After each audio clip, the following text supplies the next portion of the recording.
She didn't know that serving him coffee would change her entire life. The porcelain cup trembled slightly in Amara's hands, not from nervousness, but from the exhaustion of being 19 hours into a 22-hour day. Her feet ached in the regulation black heels Luminaire restaurant required, and her lower back screamed from the morning shift at the campus bookstore and the afternoon one at her uncle's convenience store. But her smile remained genuine as she approached table 7, because genuine smiles were free, and they made even the worst days bearable. She didn't notice him at first, not really. Just another expensive suit in a restaurant full of expensive suits, another sharp-featured face in a city that worshipped sharp features and sharper bank accounts. Los Angeles had taught her to see past the surface, to find the humanity beneath Armani and arrogance. "Good evening," she said, her voice carrying the warm lilt that made regulars request her section. "Can I start you gentlemen with something to drink?" That's when she made the mistake of looking directly into his eyes. What do you think happens when a woman exhausted from chasing dreams meets a man who's forgotten how to have them? Drop your predictions in the comments below. Min-jun Kim had stopped feeling things at 17. That was the year his father died, the year he inherited an empire built on blood and silence, the year he learned that emotion was a liability in a world where hesitation meant death. At 32, he'd perfected the art of numbness, a blank face that revealed nothing, a heart that wanted nothing, a life that meant everything to everyone except himself. He'd come to Luminaire for business, not pleasure.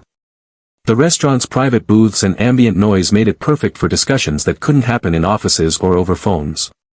Across from him sat two men whose names didn't matter, whose faces he'd forget by morning, whose desperate need for his money made them predictable and therefore manageable. "Mr. Kim," one of them ventured, sliding a folder across the table. "The terms we discussed." But Min-jun wasn't listening. He was watching her.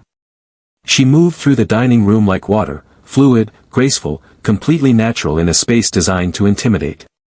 Her dark skin glowed against the restaurant's cream and gold aesthetic, her hair pulled back in a neat bun that somehow made her look both professional and ethereal. But it wasn't her beauty that arrested him.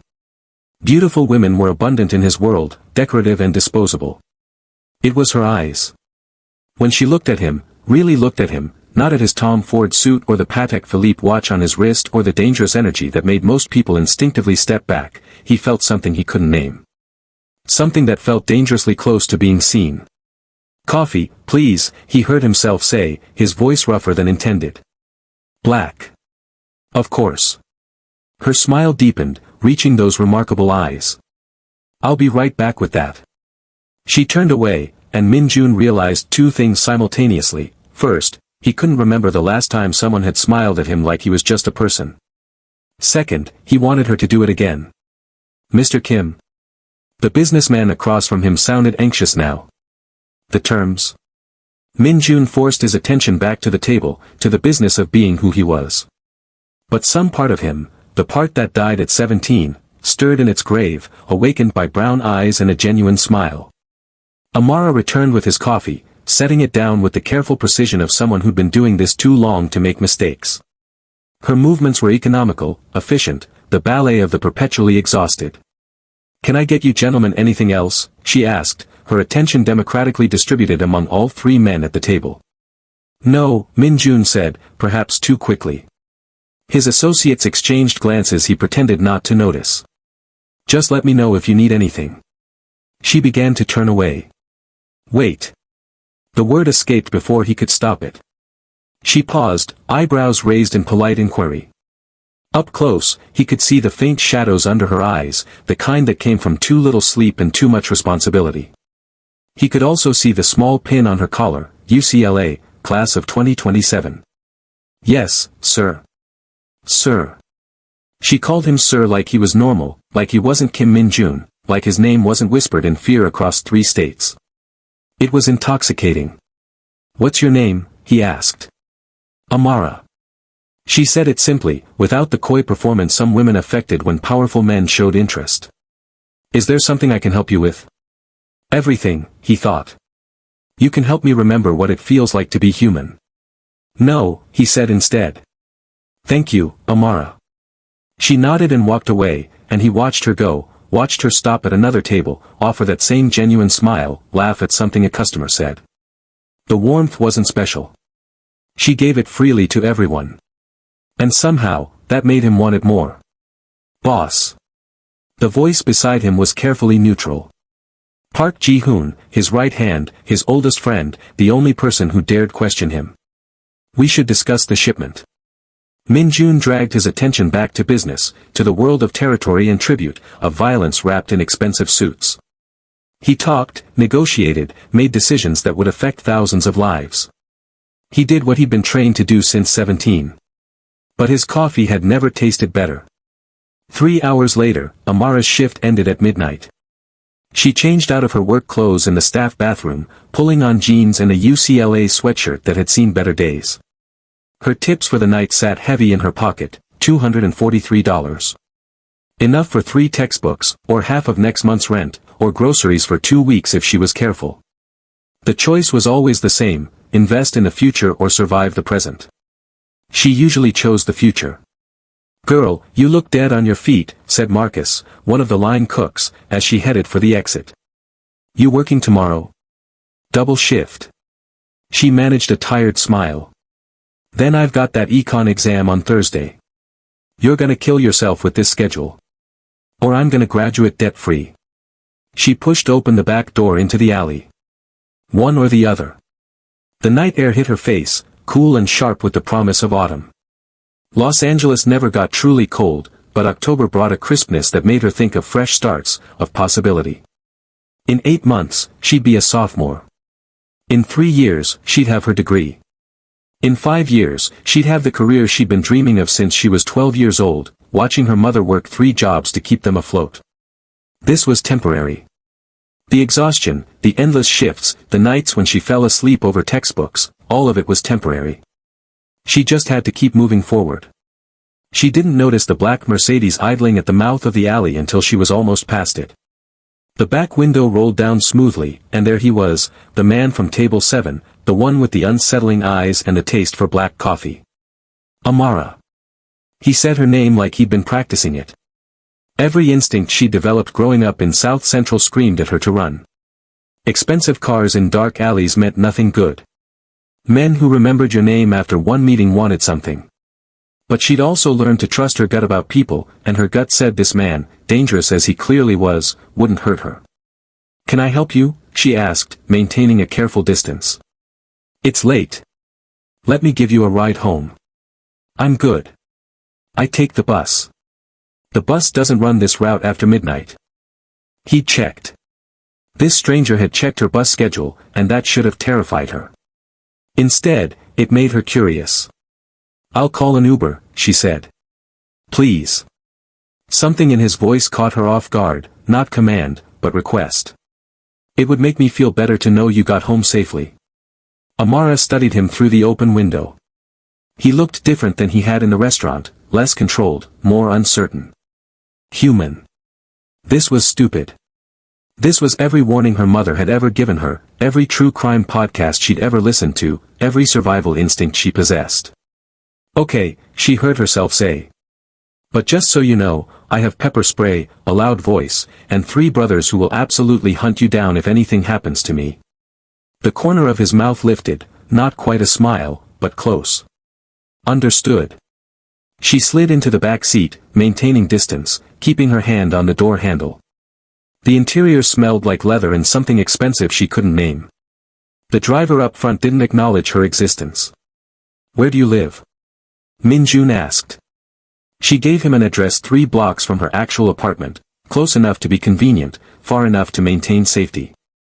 They drove in silence for several blocks before she worked up the courage to ask, "Why?" "Why what? Why do you care if I get home safe? You don't know me." He was quiet for so long she thought he wouldn't answer.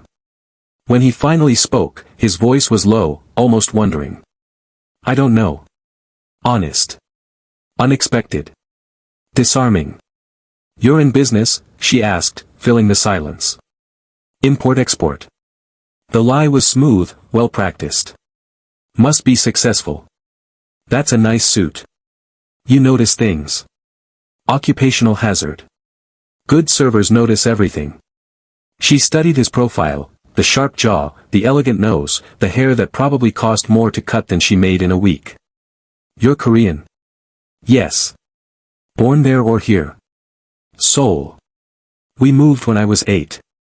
He turned to look at her, and in the passing streetlights, his eyes were almost vulnerable. You ask a lot of questions. Occupational hazard number 2.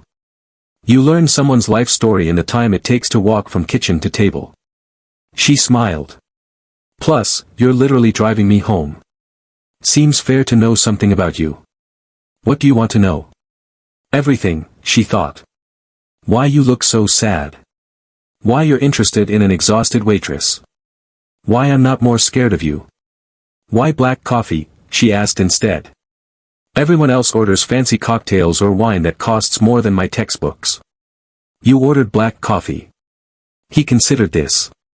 It's honest. No pretense. Just what it is. That's a very philosophical way to talk about caffeine. This time he did smile, small, almost reluctant, but genuine.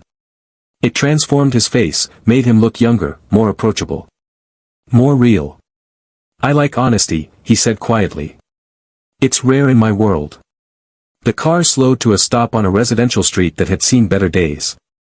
Small apartment buildings crowded together, their paint peeling, their windows barred.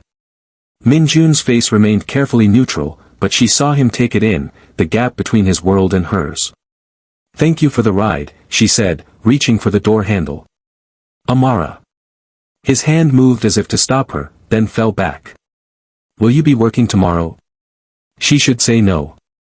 Should establish boundaries, protect herself, maintain the professional distance that kept people safe and separate.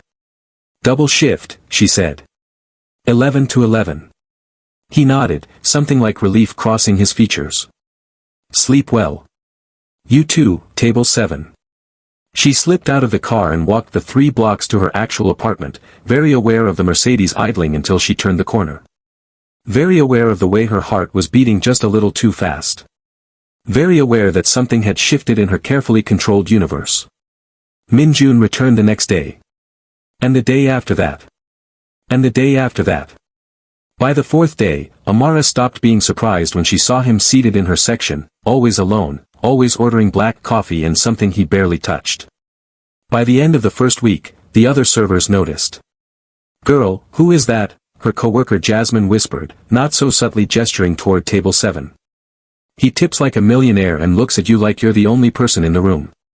Just a customer, Amara said, but her cheeks warmed. Just a customer who's been here 7 days straight. Amara, honey, that man is interested. Interested didn't begin to cover it. Min-jun watched her with an intensity that should have been uncomfortable but somehow wasn't. He learned her schedule, her section, her routine. He learned that she took her break at 3 p.m., that she preferred the corner booth for studying when the restaurant was slow, that she drank her coffee with too much sugar and not enough cream. He learned, and he remembered, and every day the pull between them grew stronger. On day 8, he brought a book. What are you reading? Amara asked, pouring his coffee with practiced ease. She'd stopped being nervous around him somewhere around day 3, when he'd helped her pick up an entire tray of dishes she dropped, his expensive suit be damned.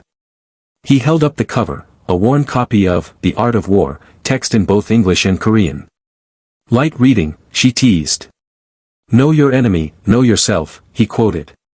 1,000 battles, 1,000 victories. You have a lot of enemies, table 7.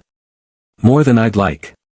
There was something in his voice, weariness, regret, a weight she couldn't quite name.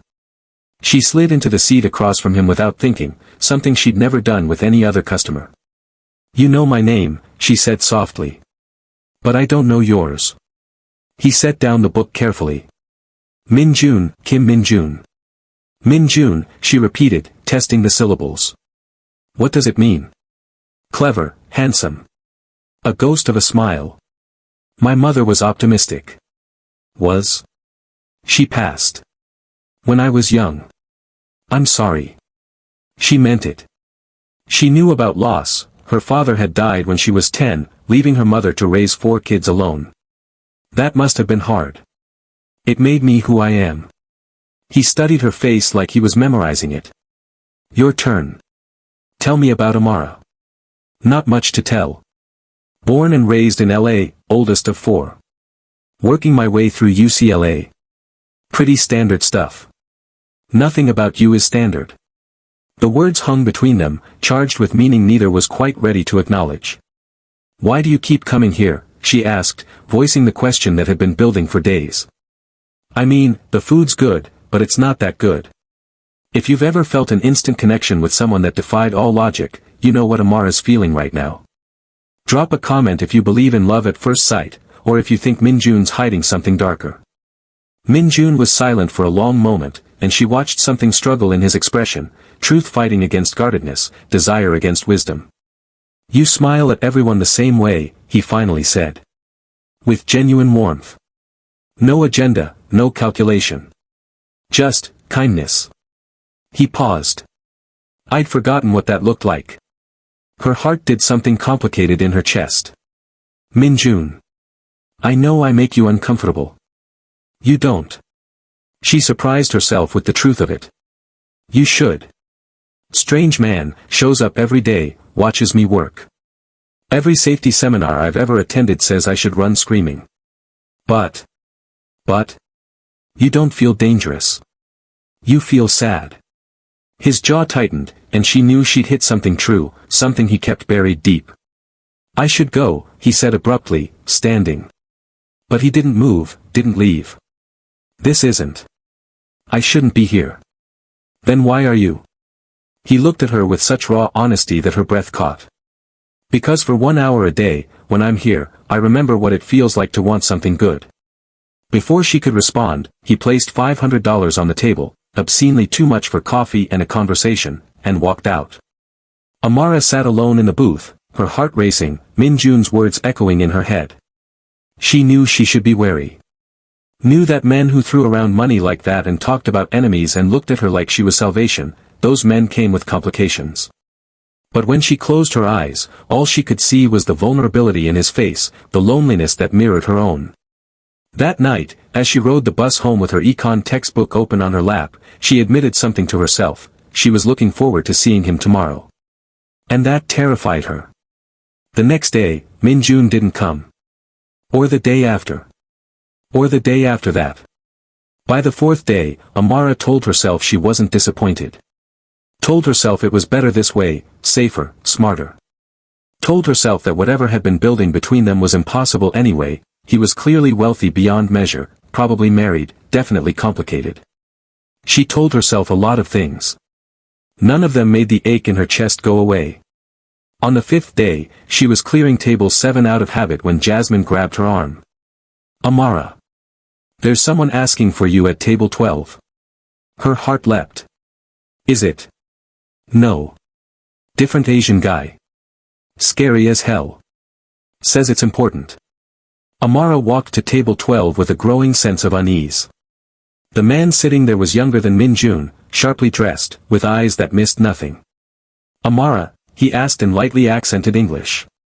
"Yes. My name is Park Ji-hoon. I work for Kim Min-jun." He gestured to the seat across from him. "Please.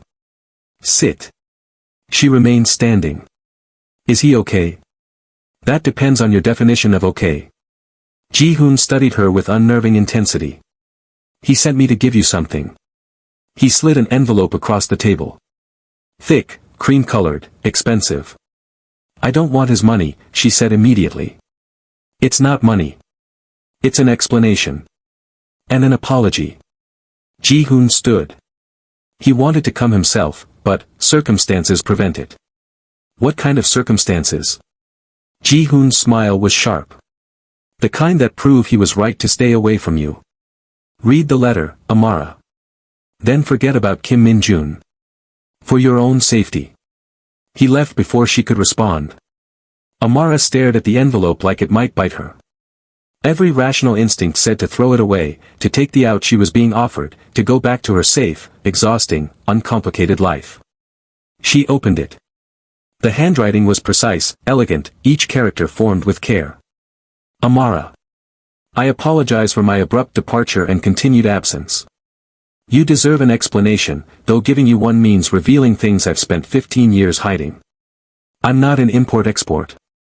I'm the head of one of the largest Korean organized crime syndicates on the West Coast. I inherited the position from my father when I was 17. I've spent half my life building an empire on violence, fear, and power. I came to Luminaire for a business meeting. I saw you. And for the first time since I was a boy, I wanted something that had nothing to do with territory or money or respect. I wanted to know what it would feel like to be the kind of man who could deserve your smile. But I'm not that man. I never will be. My world is dangerous, Amara. People close to me become targets. The fact that I've been seen with you repeatedly, that I've been careless enough to show interest, has already put you at risk. So I'm staying away. I'm protecting you the only way I know how, through distance. But I need you to know, these past 2 weeks, sitting in your section, talking to you about nothing and everything, they've been the best moments of my life. I hope you get everything you're working for. I hope you graduate with honors and change the world. I hope someone worthy gives you all the things I can't. Be safe. Be happy. Min-jun. Amara read it 3 times, her hands shaking more with each pass. Organized crime. Mafia boss. Danger. She should be terrified. Should burn the letter and thank God for the narrow escape. Instead, she thought about the sadness in his eyes, the careful way he'd helped her clean up broken dishes, the vulnerability in his voice when he said she made him feel human. She thought about how lonely he must be, how trapped in a life he'd never chosen. And she made a decision that was either the bravest or most foolish thing she'd ever done. Finding Kim Min-jun proved easier than expected. A Google search revealed several articles about the Kim family's business empire, their import operations, their community involvement. The photos showed Min-jun at charity galas, grand openings, political fundraisers. Always impeccably dressed, always surrounded by dangerous-looking men in suits, always with that same carefully blank expression she'd seen crack only when he looked at her. The articles didn't use the word mafia, but the implications were clear in what they didn't say. Amara spent 3 days researching, thinking, questioning her sanity. She had an econ exam to study for, 2 shifts to work, a future to build. Getting involved with a crime boss was the definition of self-sabotage. But she couldn't stop thinking about his letter, about the loneliness between the lines, about how he'd chosen to protect her by walking away. On the 4th day, she walked into the Golden Dragon, a high-end Korean restaurant in Koreatown that the internet suggested was owned by the Kim family. The hostess took one look at her, jeans, UCLA sweatshirt, determined expression, and her professional smile froze. "I need to see Min-jun," Amara said. "Kim Min-jun." "I'm sorry, Mr. Kim doesn't." "Tell him Amara is here. Tell him I read his letter. Tell him he doesn't get to make this decision alone." The hostess disappeared. Amara stood in the elegant foyer, very aware of the eyes watching her, very aware that she'd just walked into a world she didn't understand.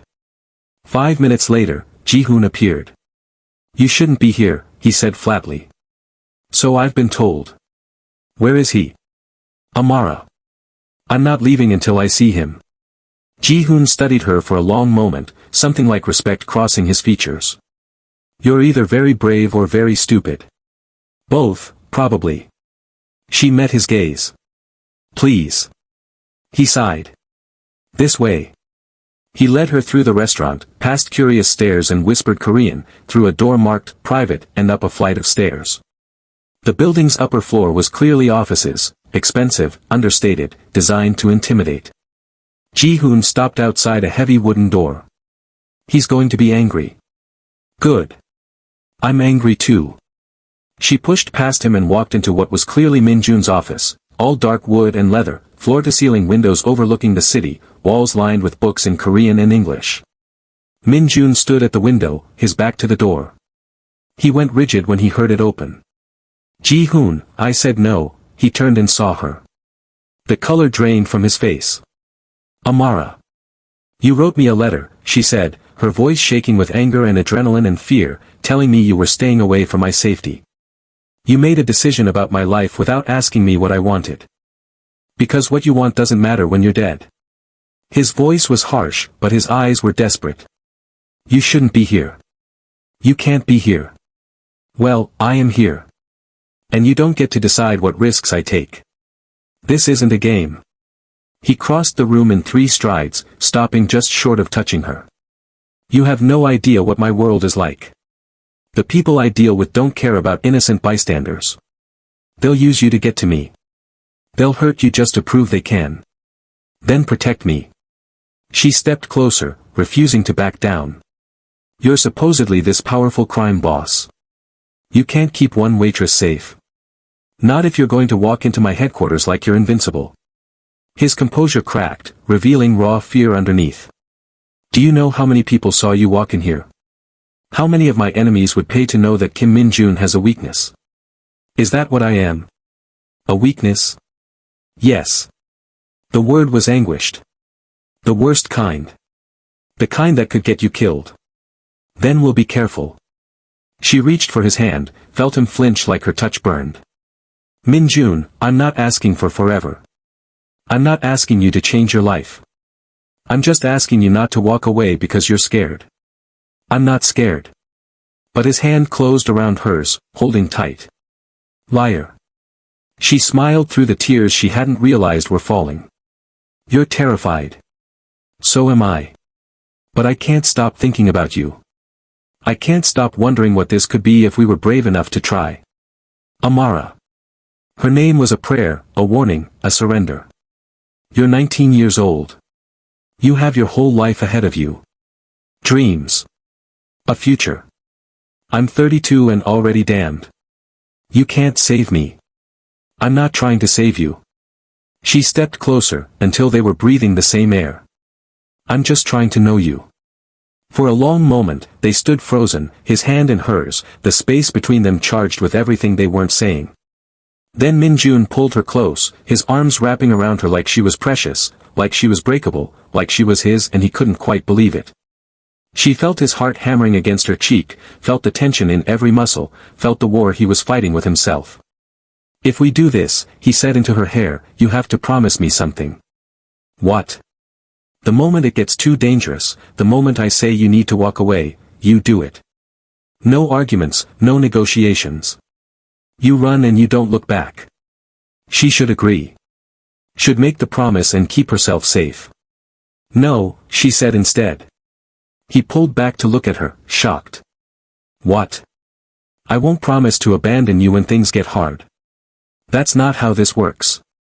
She cupped his face, feeling the tension in his jaw. But I will promise to be smart. To listen when you're concerned. To let you protect me when it's necessary.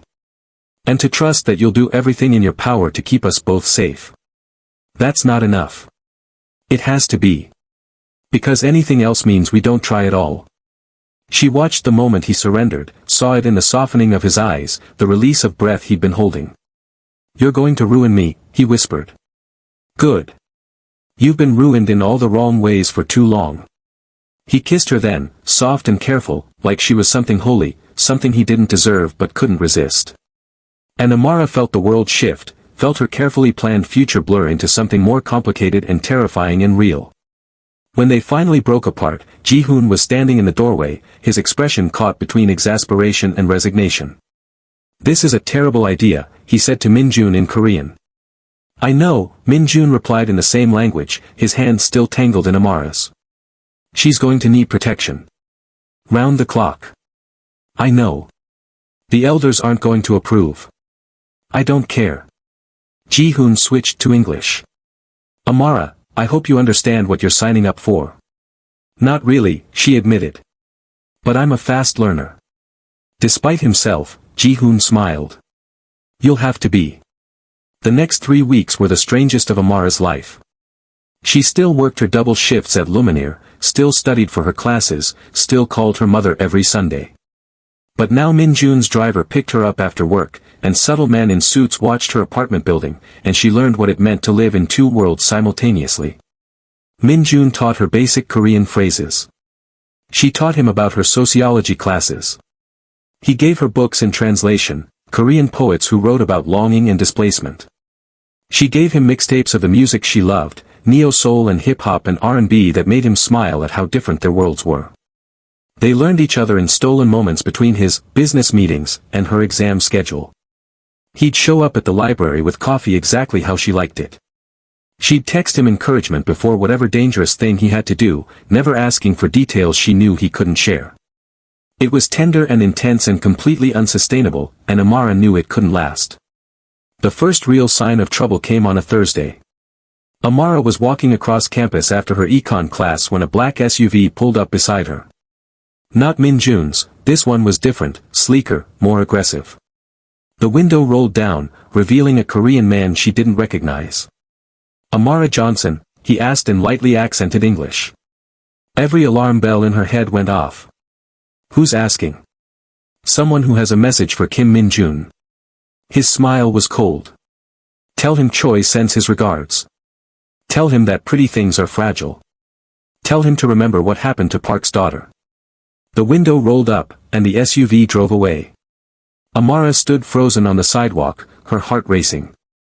She pulled out her phone with shaking hands and called Min-jun. He answered on the first ring. "What's wrong?" There was a man.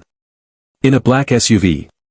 He said to tell you that Choi sends his regards, and that pretty things are fragile, and something about Park's daughter."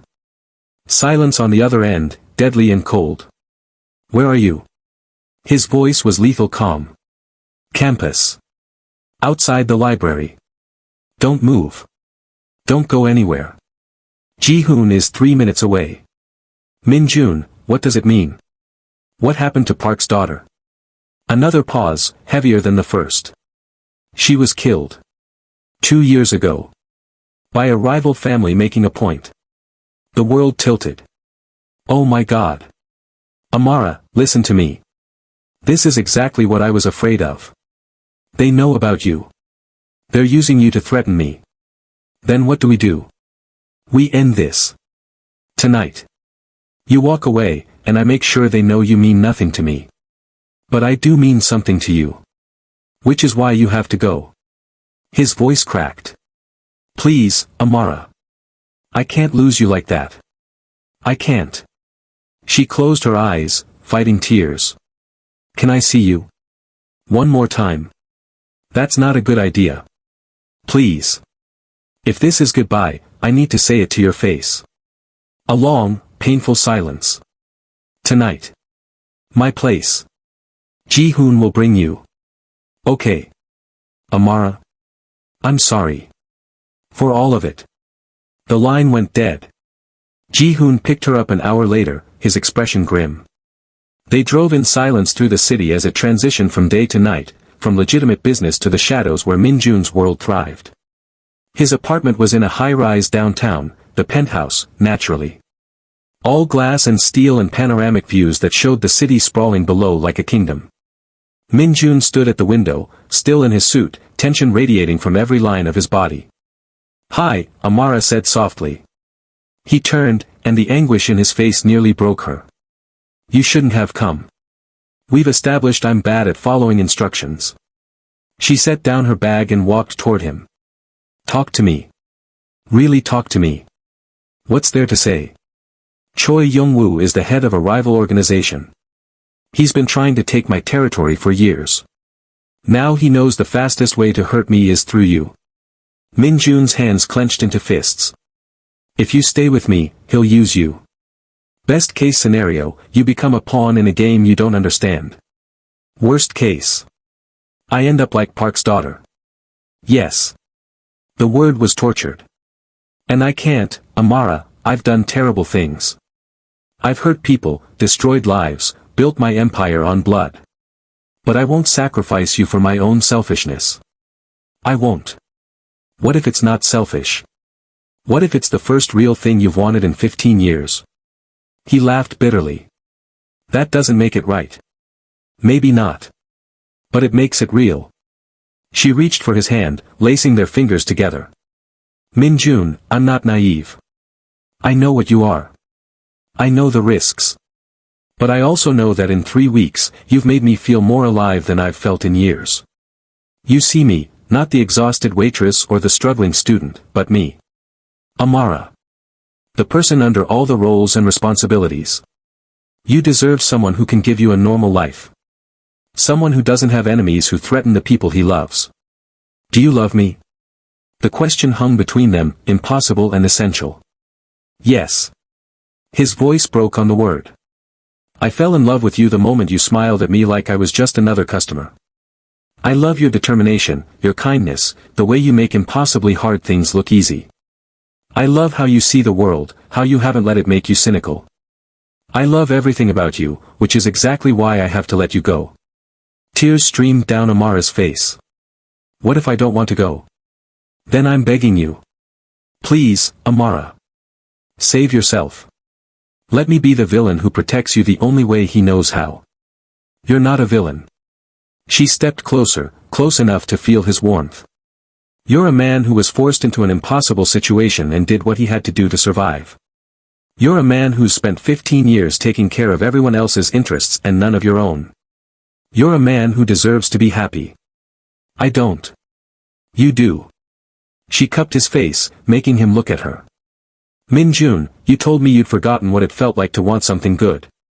Well, I want something good too. I want you. All of you, the power and the danger and the man underneath who remembers what it feels like to be human. They'll come after you. Then we'll be ready. You could die. I could die crossing the street. I could die in my sleep. I could spend my whole life playing it safe and never really live at all. She pressed her forehead to his. I'm choosing to live. With you.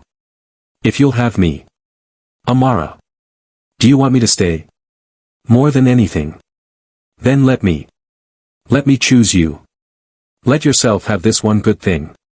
She felt the moment his resolve shattered, felt it in the way his arms came around her, in the shuddering breath he took, in the way he held her like she was the only thing keeping him anchored to the world. If we do this, he whispered against her hair, everything changes. I'll assign you permanent protection. You'll have to be careful about where you go, who you talk to. Your freedom will be limited. Your life will never be completely normal again. I don't want normal. I want real. He pulled back to look at her, searching her face for doubt. You're sure? I'm terrified. But I'm sure. God help us both. He kissed her then, not soft and careful like before, but deep and desperate, like he was drowning and she was air. She kissed him back with everything she had, every fear and hope and impossible dream. When they finally broke apart, both breathing hard, Min-jun rested his forehead against hers. I'm going to protect you, he said fiercely. Whatever it takes. Whoever I have to threaten or pay or destroy. You're mine now, and I protect what's mine. I'm not a possession. No. You're so much more than that. His hands framed her face. You're the reason I remember what it feels like to be human. You're the future I didn't know I could have. You're everything. Then stop trying to push me away. I will. He kissed her forehead, her cheeks, her lips. I promise. No more protecting you from myself. But I need you to promise me something too. What? Never stop fighting for your dreams. Your education, your career, your future, that can't change because of me. I won't be the reason you give up who you're meant to become. Min-jun. Promise me, Amara. Let me give you this. Let me be the man who helps you reach your dreams instead of the one who destroys them. She saw the desperation in his eyes, the need to be good for her in whatever way he could. I promise, she whispered. But only if you promise to let me help you too. Let me be part of your life, not just someone you protect. Let me in. Deal. They sealed it with another kiss, softer this time, full of promise and possibility and a terrifying hope that maybe, against all odds, they could make this work. Outside the window, the city glittered like 1,000 small promises. Inside, two people from impossible different worlds held each other and chose to be brave. If you've ever had to choose between safety and love, between the smart decision and the real one, drop a comment. Tell us about the moment you chose your heart over your head. Because Amara and Min-jun need to know they're not alone in this impossible choice. The war with Choi Young-woo came faster than expected. 3 days after Amara moved into Min-jun's building, her own apartment 3 floors down, heavily secured, with guards who looked like they could bench press cars, Choi made his move. An attempted hit on one of Min-jun's restaurants, a shipment intercepted, threats delivered through intermediaries.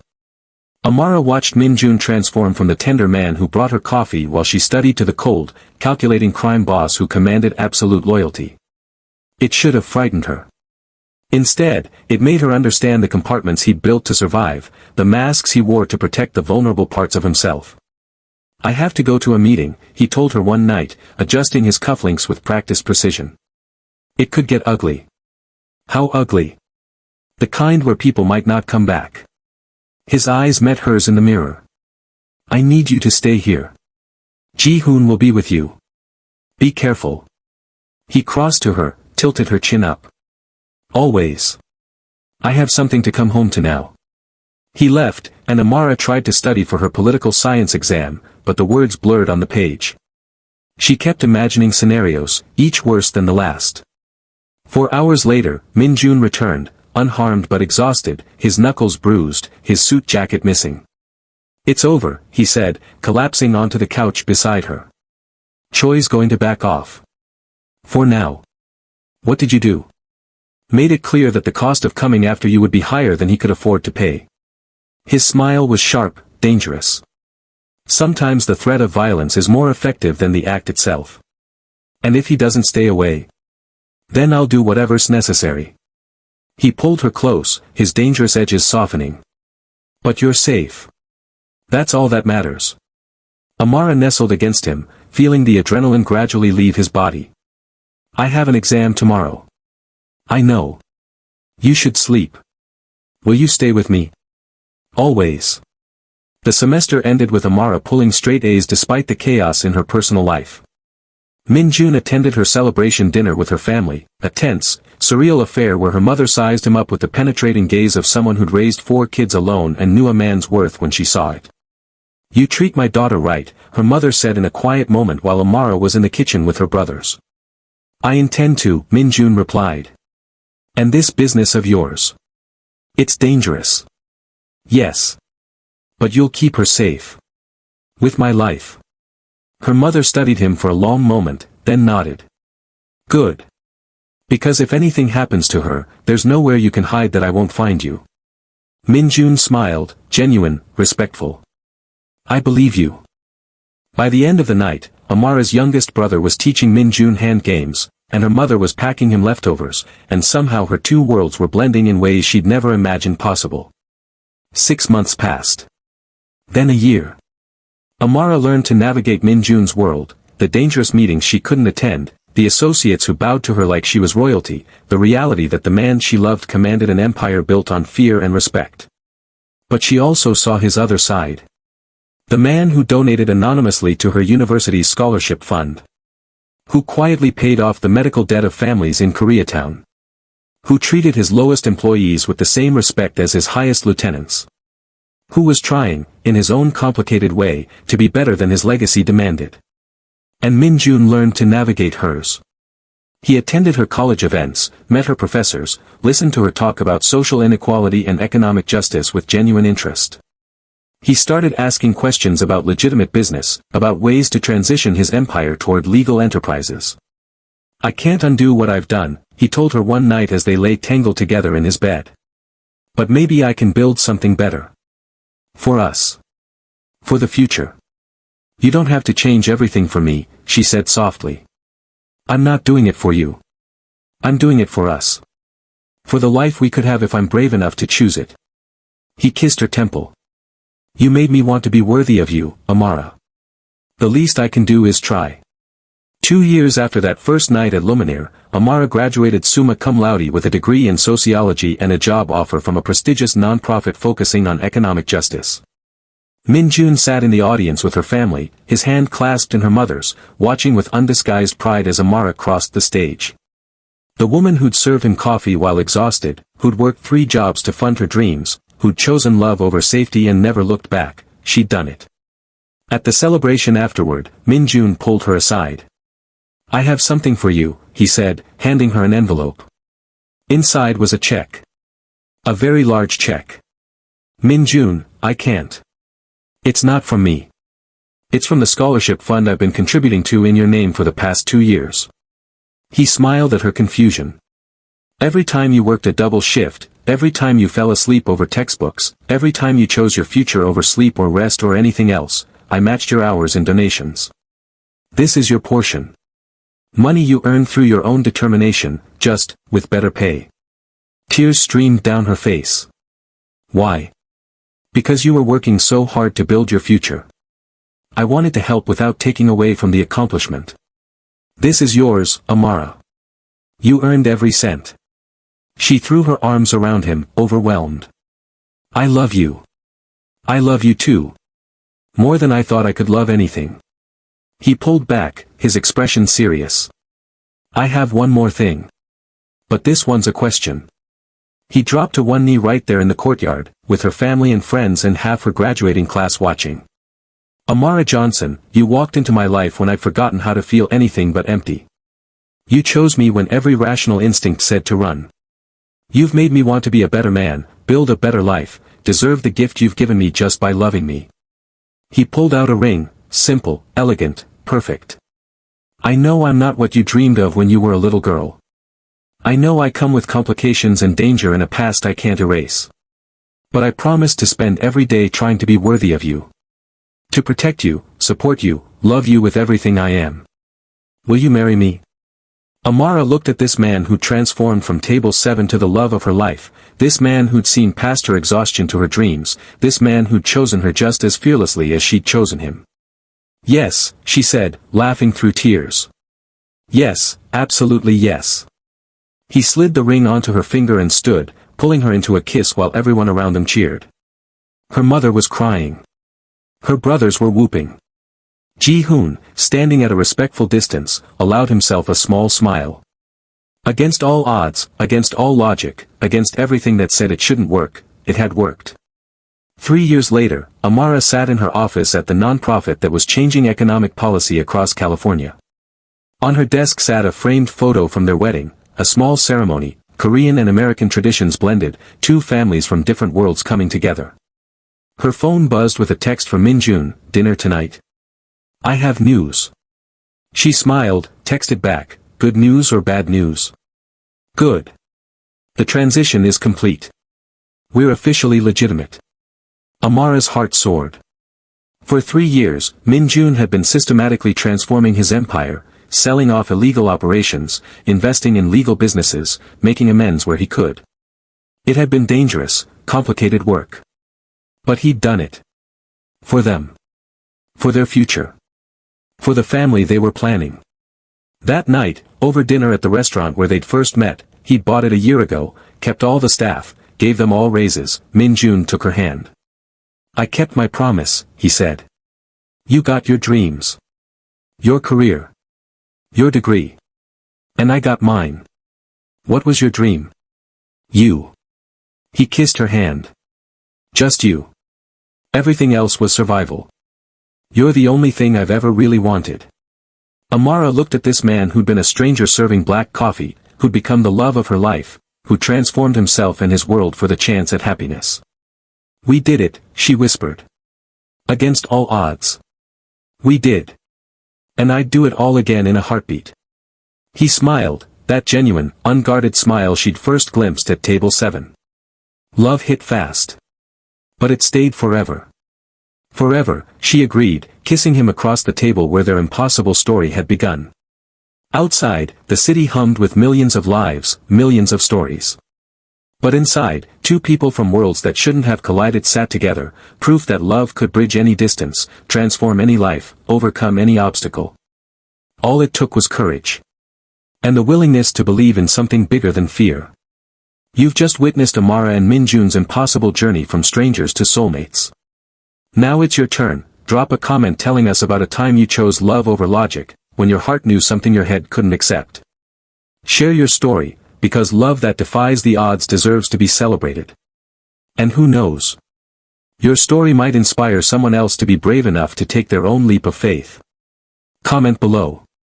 We're waiting to hear from you.